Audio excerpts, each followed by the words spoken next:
Sobrang lala niyan. Okay? Hanggang dito yan mga kuys, no? Hanggang doon sa likod nasunog. Hanggang doon sa likod nasunog na rin, no? So, yun mga kuya, bali update lang dito sa ginagawa natin na Honda Click 125 na nasunog yung main harness, no? Bali na ilatag na pala natin yung bago nating main harness, yan mga kuya. Dito pa lang sa 10X Moto Service, ganito kami magkabit ng main harness sa mga nagkaroon ng problema sa electrical. Ang kwento nga pala ni customer dito, lagi daw pumupudok yung 25 ampere na fuse, which is yun yung main fuse. Ibig sabihin na lagi siya pumupudok, napakataas ng shortage niya kasi ang pumupudok is yung main fuse, no? Yung 25 amp. So, ang ginawa pala ni customer, lagi daw pumupudok, pinaliin niya ng ginamper niya ng wire, which is mali yun at masama yun, no? Wag niyong gagawin niyo mga kuya. Mas maganda pag naputukan kayo ng fuse ng isang beses, okay? Naputukan kayo ng isang beses ng fuse, pwede mong palitan ulit ng isa. So pag pumutok ulit ng isang beses, wag niyo na pong palitan ulit. Ang gawin niyo, ipagawa niyo na. So si customer ang ginawa, pinalian niya lang ng wire or ginamper niya. So, kaya nangyari, nasunog yung kanyang main harness, kanyang electrical, at umusok. So, dito nga pala sa 10X Moto Service, ganito kami mag-diagnose ng nasunog na electrical. First, ganito. Una, para malaman namin kung saan nanggagaling yung shortage na sensor or relay, ang una namin ginagawa, nagkakabit kami ng baterya. Yan. Battery na wala pa nakakabit ng mga relay, no, mga kuya? So, yan. I-check namin yung mga main supply. Etong supply nito na 30. Tapos ito naman supply nitong main relay. Yan. Ibig sabihin, okay yung tawag dito, yung linya. So, isa-isa ang pagkakabit namin ng fuse, ng relay. Pengen ako ng starter relay, pati ng main relay. Para malaman natin kung saan nagkakaroon ng shortage. Kasi pag ito pumutok, pag kabit natin, pumutok, ibig sabihin may problema to. Ngayon, pag kabit natin ito at pumutok, ibig sabihin may problema to. Yan. Kabit natin mga kuya.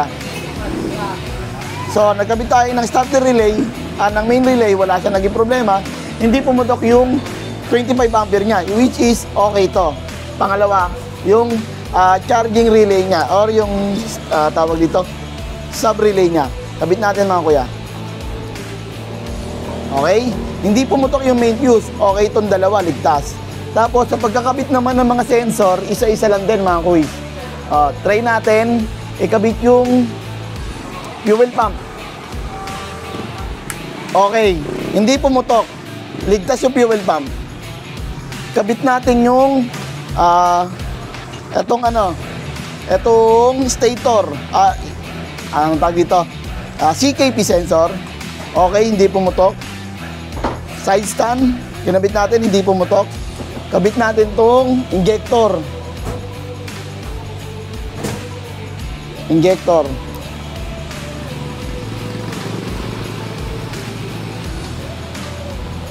Okay, hindi pumutok, which is okay na itong lahat. Tapos tong throttle body, kabit natin mga kuya.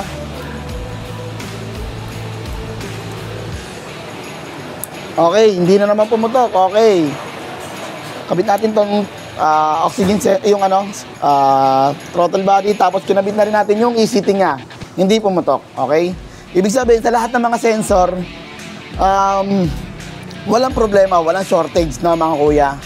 Tapos yun, ang gagawin na natin mga kuya, kinabit na natin sa ECU, yung harness. Kung shortage ang ECU, malalaman natin yan. Pag sinalpak natin, puputok to kung shortage to. Eh, hindi ganun na nangyari. Bali, okay, ligtas si ECU. No?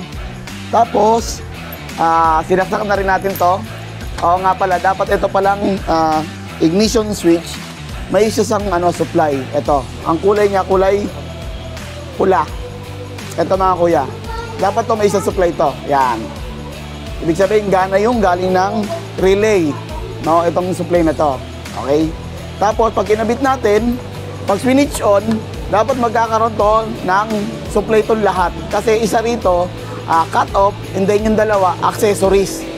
Okay, kabit natin to. Tignan natin mga kuya kung mag-short para malaman natin kung shortage ba yung kanyang ignition switch.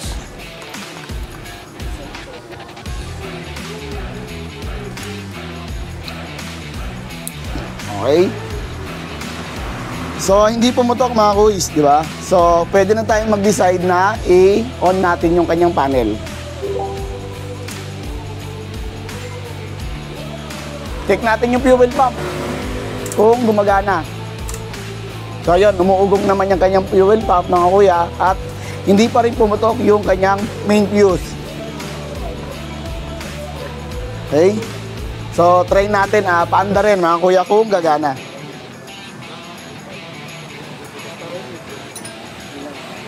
Jumper muna natin to mga to, yung kanyang starter switch. Okay. Kasi nasunog din to mga kuya. Yung kanyang starter switch. Pati brake light switch nasunog yan. Okay. Yun mga kuya, bali na kapit na natin lahat ng mga sensor. Ita-try naman natin na i-on na yung susi. Titignan natin kung mag-aabono ba kami. O mali yung aming diagnose, no? Try muna natin i-on mga kuya kung puputok yung fuse. Tingnan natin kung mag-aabono tayo. Okay mga kuys, gumana yung fuel pump at wala na rin siyang check engine. Nakabit? So yun mga kuya, bali wala na rin siyang check engine, no? Try naman natin i-start. Tingnan natin mga kuya, jumper muna natin.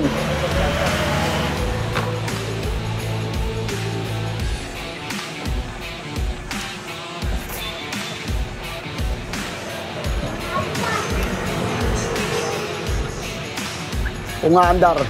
Check natin mga kuya. Okay. Jumper muna natin mga kuya. Check natin kung aandar. Umandar mga kuya. Ang galing. Ang galing-galing! Alam niyo ba? Walang iba! Alam niyo po, walang... Ay, puta. Ayaw mo pang-outro mo. Kala namin mga kuya, mag-aabono na kami at mali ang aming diagnose dito sa Honda Click na to. Kala kasi namin, inabot yung ECU and then yung stator. Gawa ng nasunog lahat ng harness, no? At yun, bali bubuin na natin to mga kuya. At syempre, alam nyo na, walang iba. NX lang, taka lang! Eh,